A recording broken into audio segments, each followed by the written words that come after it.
Hi folks, and welcome to Careers and Coffee and Careers and Coffee Season 2. I'm so excited to have myself and Josie back here hosting and producing Careers and Coffee, making sure that young people, regardless where you are, what you're doing, that you can be prepared and inspired by the world of work. We've got some fantastic guests. Last season was absolutely fantastic, but everyone from judges to chief execs to accountants and everybody in between. And this season will be no different. We're going to have just a whole array of different sectors represented. And I'm absolutely thrilled to be able to welcome one of our guests today, Kevin Beeston. So, blimey, I mean, the CV, Kevin, is just phenomenal, to be honest with you. I mean,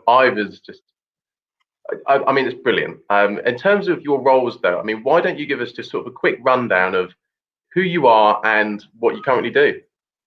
Sure. Well, good afternoon, everyone, and thanks, Jordan, for the opportunity. I'm glad you like the CV. I just made it up yesterday, so that's good. But yeah, I'm old, very old now, so I've done quite a lot. But right now, I have three roles, all non-executive, which means they're part-time rather than full-time, and they're kind of sitting on boards and overseeing organizations rather than having to do too much work, which is good. And the three roles I currently have is I chair a psychiatric healthcare business called Elysium Healthcare. I sit on the board of a listed company, a FTSE 100 water company called Severn Trent, and I sit on the board of the Premier League, which for a football fan is a great privilege and honour.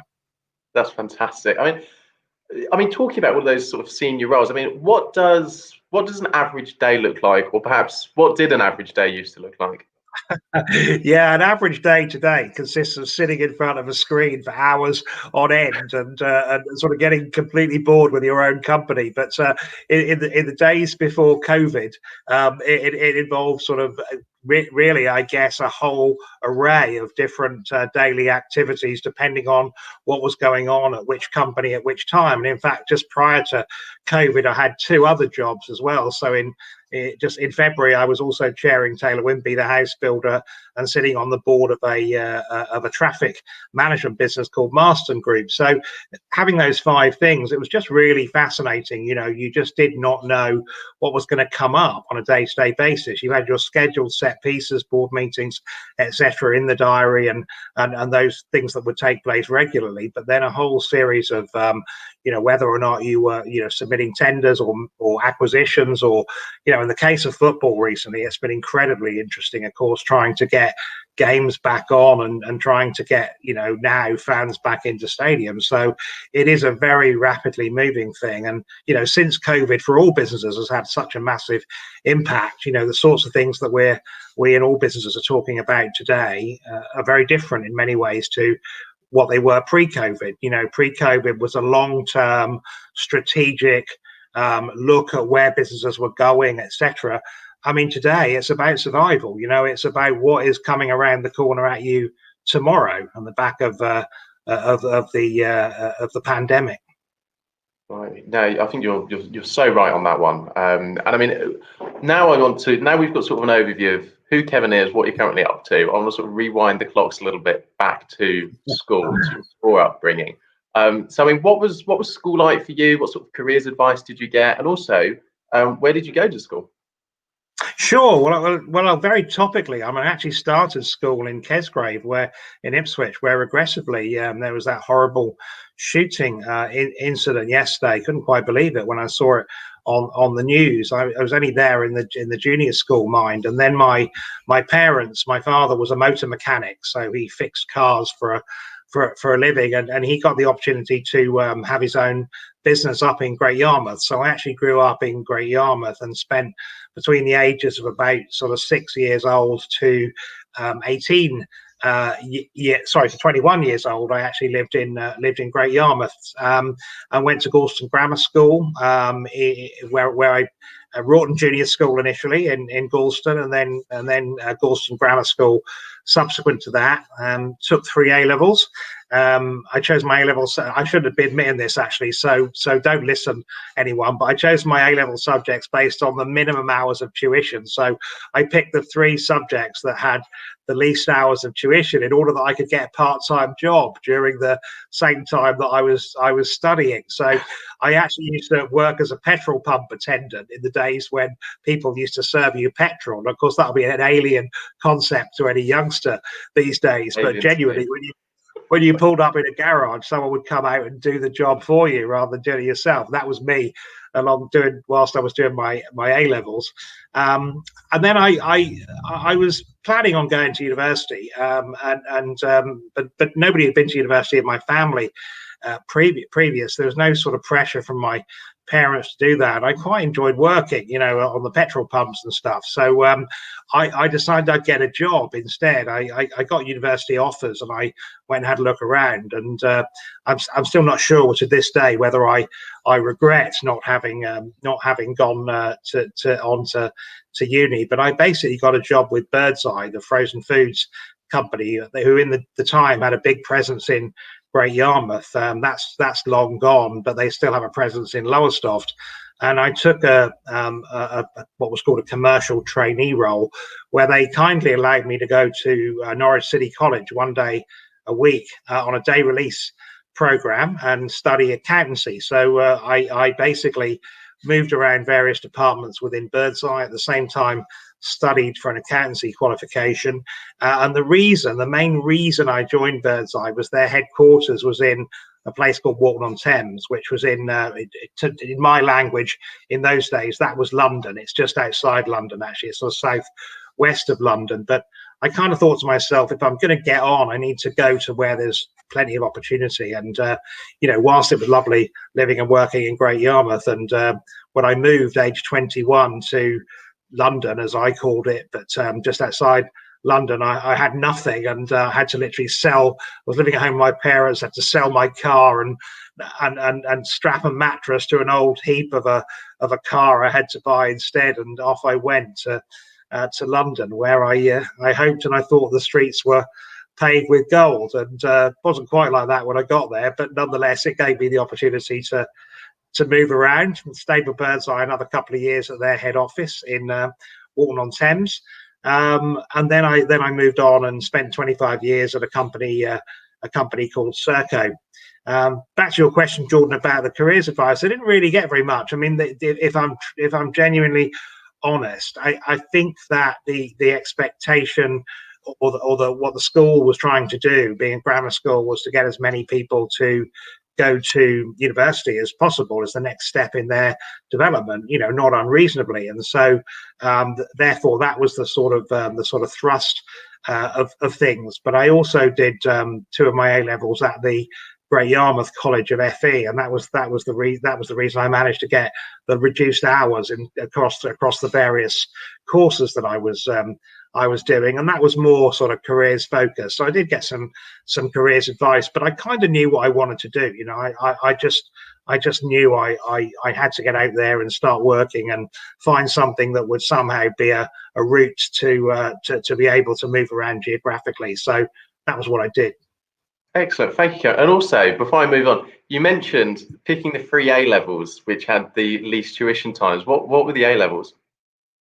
So I had to do one at the grammar school in order to maintain my place at the grammar school, which I wanted to do because all my friends were there, and they also had some very good facilities. So I did maths at Gorson Grammar School, and then I did economics and sociology at the College of FE in Great Yarmouth. So and because it was a sort of link course with the grammar school, that was only Mondays and Fridays. So I basically used to go to College of FE on a Monday and a Friday. I do a few maths lessons during the week, and the rest of the time I was serving petrol. Blimey, busy boy. I mean, just listening to that, I'm sure people also watching it, born in Ipswich, grew up in Great Yarmouth, worked at Birdseye. I think it's probably fair to say it's quite humble beginnings, bearing in mind, the positions that you are currently in. I mean, at any point when you were at that age, did you sit there and think, actually, my background should determine my future, or any sort of, I suppose, social mobility issues there? Or did you just think, no, I want to do this and I'm going to go off and do it? Yeah, I think I didn't sort of contemplate social mobility issues at the time, and it's very interesting. I'm much more conscious of it now. I mean, for me at the time, it was just about having an ambition and having a drive, and knowing that I had to have some discomfort in trying to address that ambition. So leaving whilst other people were sort of still at university at 21, I'd left home. I'd gone and rented a room in a place I didn't know, and from the dodgiest landlord that history has ever shown. It's who shall remain nameless. Who told me never to let the gas man into the house because he'd installed central heating several years previous and hadn't told the gas board. So I mean, and so for me, it was about, I knew if I got a professional qualification, that it would be a sort of a sort of underpin. And so that's why when Birdseye offered me the opportunity to take my accountancy exams and course and pay for it and so on a day release, and then subsequently on a correspondence basis, because when I moved to Walton-on-Thames, the head office, I gave up day release, and I had to do my studying in my own time in the evening. So whether it was that, whether it was leaving home, whether it was taking the tough decision not to go to university when virtually all my friends were going to university, I just had this belief that if you worked hard enough and you had enough ambition and you were somewhere where there were enough opportunities, then surely something must come around. And that was what actually happened. Brilliant, thank you, Kevin. And we've just got a question in as well. So what personal qualities do you think have best supported you through your career journey? Yeah, I mean, good question. Well, I mean, drive initially, and determination, and so on to get out there and get into the world of work and make things happen. I think getting on with people. I think I've tried not to upset anyone. I try to just be myself. I try to be authentic and not to be somebody I'm not. And I would recommend that to people. And just kind of working hard, I guess, really. Not expecting anything to be delivered on a plate. Just taking your chances when they come up, and making the best of them. Brilliant. I think that's great advice. And I think the authenticity side of it is so important.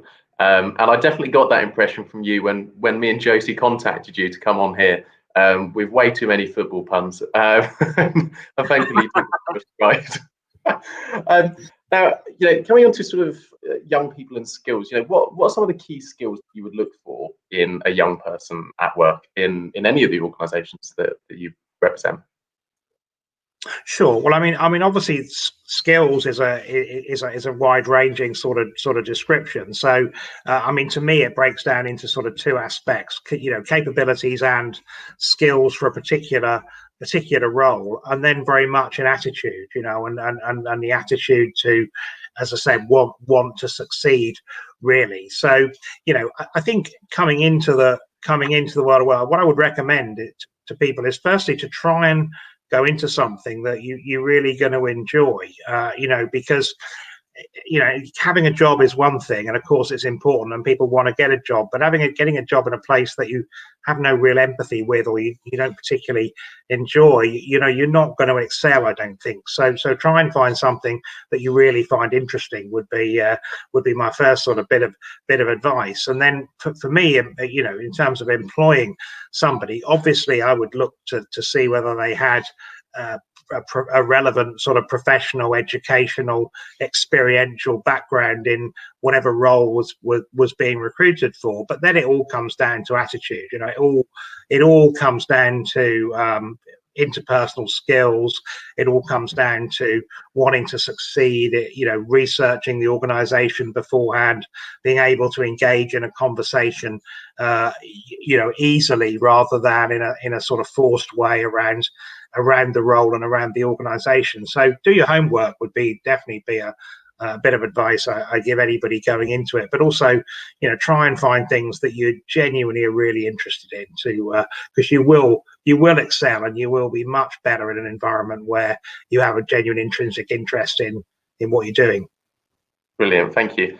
I think on that as well, there's a lot of kids now starting school either last week, this week, or some point this week, and time management for them is going to be a huge, huge part of it. And, mentioning all your various positions as well, I mean, how important is time management to you? And how do you make sure you're in the right place at the right time, being super organized? Because I'm sure some students will want that advice as they start school this year. Yeah, I mean, time management is particularly critical for somebody like me, because I have a range of different roles and therefore a number of set pieces in the diary, and I've got to be both available and prepared for each one of those. So time management is very important. I'd say time management is actually much harder today for today's generation than perhaps for mine at a similar stage of life, because there are so many more distractions now. I mean, when I grew up and when I started my career, there was no internet. So I wasn't going off looking at web pages, looking at social media, doing all that. It didn't exist. And so you were able to sort of compartmentalize your time much more rigidly, I suppose, without the sort of distractions that currently are around. And whilst clearly technology is a massive enabler, and the internet is a huge positive productivity and enabler of society. I mean, you've only got to look at what's happened during COVID to show the value of just being connected and so on and so forth. It also gives you the opportunity to get distracted, and I think that if you're easily distracted, then time management just becomes so much harder. So my advice would be to absolutely prepare and plan for the things that you have to achieve when you have to achieve them, and then sort of try and be a bit disciplined in your sort of social time about how you use social media and the rest, so that it doesn't take away from your primary focus and acts as a support rather than a distraction. I see there's another question come up, Jordan. Yeah, I mean, far away. So, what knockbacks have you experienced that have been the best learning tools? I'm sure that landlord's probably taught you about how to be a good landlord or tenant. Yes. What's your advice on that? Well, it's interesting. There's a couple of things I can think of. When I was at Birdseye, as I said, I joined the company as a school leaver. Now, Birdseye is part of Unilever, which is or used to be in those days, was a massive employer, and obviously, like most companies of that size, had a graduate trainee program. Now, I obviously wasn't on that because I wasn't a graduate. So I was sort of finding that I was coming into work, and I'd be allocated to support a graduate coming in, which was great. But then 5 minutes later, they'd be my boss, and I didn't really like this very much, because I was sort of always kind of second in line when it came to being sort of looked upon as somebody for the future with potential. So I went and saw the HR department, or in those days it used to be called a personnel department, but HR department, and said, look, how do I sort of get the same opportunities that these guys and girls are getting? And basically the answer was, well, you can't, because they're graduate trainees and you're not. So you can't. They're on a structured scheme, and you're just going to have to take your chances. So I said, okay, fine, I'll take my chances. Here's my resignation. And so I went off and looked for another job. I didn't want to work for a company who thought just because I hadn't been at university, I was somehow not as capable or qualified as others. So I took my chances then. And interestingly, then I then very briefly, and here's a knockback. I very briefly joined an IT company, which you think was a smart thing to do, right? But at the time, there were lots of those, and not all of them succeeded. And I joined one of the ones that failed very briefly. So all of a sudden, I went from having a job to having another job, which didn't exist anymore. And so I was then sort of, with nothing to do. So I then had to effectively go back back to square one and find myself another job. Luckily, as a newly qualified accountant, there were a few jobs around, and having moved to London, you know, that location wise, there was plenty of opportunity. But those are a couple of knockbacks. I can think of one other professionally, which is probably tougher than those, and that was when when I was working at Serco, where I spent 25 years, and I was relatively junior at the time, and I thought I discovered some kind of fraud going on in an internal department. And I took it to my boss, and he basically wouldn't listen to me. And I knew I was right. I knew that there was something wrong here, and my boss just did not believe that was the case. And so we ended up kind of falling out, and you know, it's never a great position to fall out with your boss, you know. And so that again sort of for a while knocked me back, but ultimately I was proved right. And you know, my boss came to me and said, look, I've got to apologize to you. And then, you know, I was given plenty more opportunity on the back of standing my ground and, you know, being principled and ultimately being right. So back yourself is some advice I give you sometimes. Brilliant, thank you. And another question we've just got in: what would you identify as the high points of your career? Now that we've done sort of the low points and the knockbacks. Oh, gee, I don't know. That's a tough question. I can tell you what isn't.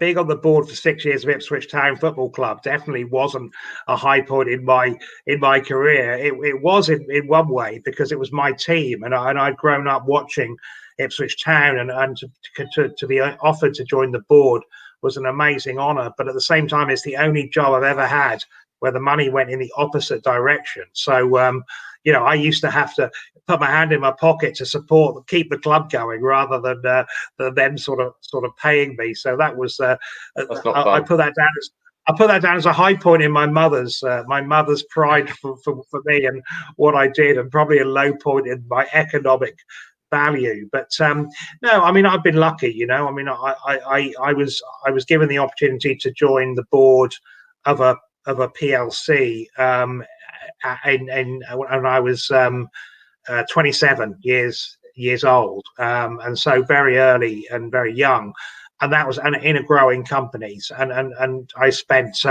12 years on the board of a company that ended up in the FTSE 100, and I was finance director for a while, I was chief executive for a while, I was executive chairman for a while, and then I became non-executive chairman. And so that was definitely growing Serco to the company that it became. Regrettably no longer, but the company it became was a very much a high point for me. And then I guess joining the board of the Premier League's got to be a high point for me. I mean, I'm a massive football fan, and so all that penance I paid for you know, handing out money to Ipswich Town to keep them going back in the early 2000s, you know, is now I'm actually now able to get paid and also give my input into football, which is a great privilege. That is brilliant. I mean, let's touch on Premier League and sort of sports as we've mentioned it. I mean, it must be quite different from being a spectator looking at football and what's going on in the press around that, to actually, I suppose, sort of being in the thick of it, no? Oh yeah, huge. I mean, a massive difference. Yeah, I mean, it's such an iconic organization. You know, the Premier League is the best known symbol of Britain. So every year there's a survey done by Populus, one of the polling companies, of people abroad, and the question is, you know, when you think of Great Britain, what do you think of? And the Premier League is the number one. It comes out ahead of the royal family. It comes out ahead of universities, BP, Rolls-Royce, whatever you choose to think of, the BBC, the Premier League, because it's literally sold to every country bar 3 in the world. It is the best football competition in the world. It is absolutely iconic for this country, and not only, you know, does it also is a massive economic generator. I mean, people tend to think of the money in the game and it goes to players on these huge salaries and their agents for doing not very much, both of which of course are true. But don't forget the players all pay 50% tax or thereabouts in terms of those salaries. So that goes back into the economy. The supply chain that exists around football and the stadia and all of the industries that support it, the overseas earnings, from selling the products, broadcast product around the world, the tourism. I read a piece of research that said that one in three Chinese visitors to the UK give us their primary motivation to watch a Premier League match. It's astonishing the power that this game and this brand and this organisation has. So yes, when you're sitting and watching a game, you're thinking of it from a whole series of different perspectives than just who's going to win. That's fantastic. And I know the Premier League, I think it was formed in 1992. And I know lots and lots have sort of happened since then, because I know back in early 90s, football clubs were more or less owned just by sort of fairly successful local businessmen. Whereas now it's just sort of, I suppose for a lot of people, it's sort of this corporate machine beast. I mean, what's happened since 1992 to today that you've seen that you're quite proud of? And what do you think needs to happen next to sustain that success? Yeah, that's a really tough question, Jordan. I've only been involved for the last five years, so I've obviously been involved as a fan since 1992, but been involved on the board since 2015. So I can't take much credit for anything, but certainly not for a time when I wasn't there. So I think just the fact that it is the most competitive and exciting football competition in the world. Everyone wants to watch it. Not just in this country, but abroad as well, because you just don't know who's going to win.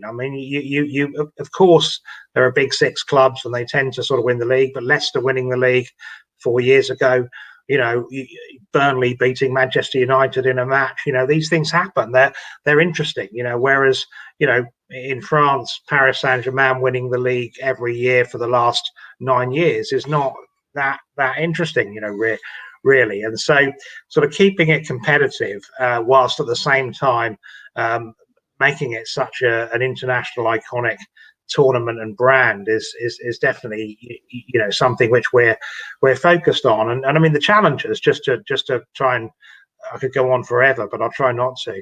Technology shift is a big challenge, right? So Amazon are now for last season for the first time in as a broadcast partner. So the rather than the sort of traditional broadcasters like Sky and BT and others, there are now other players, be they Amazon, Facebook, Google, etc., who are starting to get interested in live sports rights. So making the best of that opportunity is clearly important.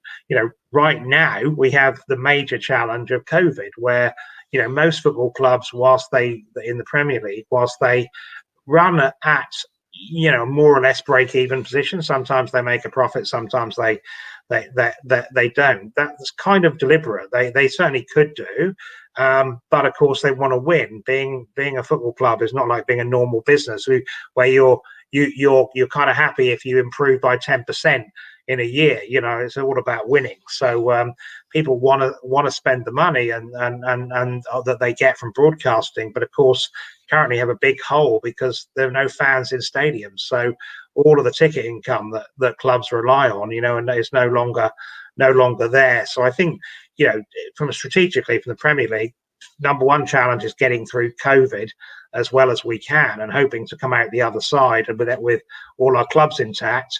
Then secondly, the whole technology piece and what happens to the way people consume the product. More and more people, for instance, the younger generation, watch clips on their phones rather than sitting for 90 minutes and watching a whole game.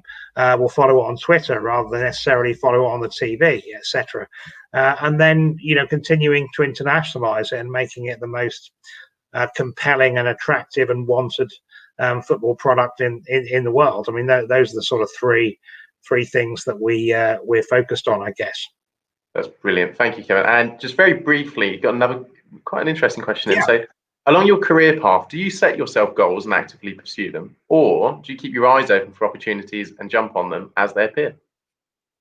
Well, for me, I've very much done the former, I have to say. I mean, I'm a bit of a sort of control freak and a bit OCD. So I kind of like to have lists of things to do and have goals to achieve and to try and drive myself that way. That's just the way my brain works. But I have to also say that if you look at the most successful people in the world, they tend to be in the second bucket of opportunistic.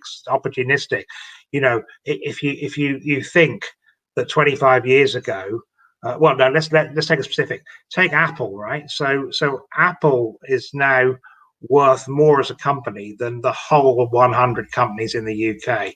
Yeah, $2 trillion.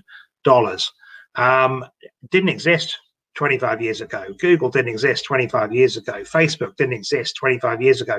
These are all people sitting in their garage, writing a bit of software, writing a bit of code, hoping it's going to be successful. No one could have, sat in Mark Zuckerberg's garage or Sergey Brin's garage and said, I know this is going to be the largest company in the world. It's just not possible, right? So taking opportunities, I think, seizing opportunities, being creative, having an idea, chasing it, and so on and so forth, particularly in a technology enabled world, I think is probably more you're as likely to succeed doing that as you are the way I did it, which is sort of boring, writing lists and trying to sort of step up the ladder. Awesome, thank you, Kevin. And okay, I'll make this the last question. So what has joining boards given you, and how do you join boards on companies? And I suppose also alongside that, it doesn't just have to be companies, you can join all sorts of boards as well. Yeah, I mean, that's a good point too, Jordan. I think it gives you breadth of perspective is what I would say. I mean, I've been lucky enough to sit on boards from healthcare to publishing to insurance to water to house building to football, and a few others that I've missed off. And so it all gives you broadens your perspective, gives you a wider line of sight than you thought, and it also puts you into contact with smart people who you can learn from, and I think every day is a learning opportunity, to be honest. So definitely a huge breadth of experience and a huge array of sort of insights from other people. Joining boards is really a sort of evolutionary thing. Of course, if you start your own company up, you can join the board tomorrow. Create your own business. You're a director of it tomorrow. If you're talking about sort of larger companies that are already existing and so on and so forth, it's about, I think, going through your career and having had some experiences where other boards believe you can sort of bring some advice and bring some perspective to them that will be useful, and that can be from a whole range of different perspectives, whether it's commercial or selling or people or branding or whatever technology, anything you can think of. So I think once you've earned your stripes and you're perceived to be somebody with good knowledge and good experience, then I think there are plenty of boards that are out there, as Jordan said, whether they're companies, whether they are organizations, whether they are health boards, whether they're education boards, whether they're sort of local groups. There's all sorts of different kinds of boards, and I would say a lot of those are more accessible because they are public community based, if you like, rather than necessarily purely business based. And I think they all still give you that same breadth of experience that a company would. So I would certainly seize any opportunity that anyone had to join a board, as long as you've got the intrinsic interest. There's no point joining a board where you're not actually interested in what they do. I was just going to add that. I think that is spot on. Okay, well, I will make this the very last. If you can answer this in 30 seconds, Kevin. What do you like about living in Norfolk and Suffolk? Well, first and foremost, it's the people. I think that there's always time for people to stop and have a chat with you. when comparing that to living in London, you're kind of blinkered eyes down, racing for the tube in a pre-COVID world. So I think the people is definitely something, and I think just the some beautiful places, the coast, and I mean, not much as I'm an Ipswich Town fan, I have to say Norwich is a fantastic city. I love Norwich, and I love just travelling around and seeing the county. But the people is definitely my number one pick. Brilliant. And also, I know we have a shared love of certain fish and chip shops. So no, I mean, Kevin, it's been an absolute pleasure to have you on. Thank you so much for being our first guest of season 2 of Careers and Coffee. I've learned so much. I'm sure everybody watching and who will watch will learn so much. So yeah, huge thank you, and hope you have brilliant week. Pleasure. Thanks very much. Thanks. So folks, that was Kevin Beeston. Give us an insight into sports, leadership, all of his experience on a variety of different company boards as well, and also not just company boards. That just brilliant insight, and also his advice to young people around skills needed for the workplace as well. So huge thanks to Kevin for kicking off season 2 of Careers and Coffee. On Thursday, we have on Claire Friel. Claire's a brilliant friend of mine. She's director of a media company. She's worked in construction as well previously. So she's going to give us some insight into all things media, construction, leadership, and also just, never giving up and keep on being resilient as well. So that'll be on Thursday, 12:30 till 1. We look forward to seeing you. Thanks.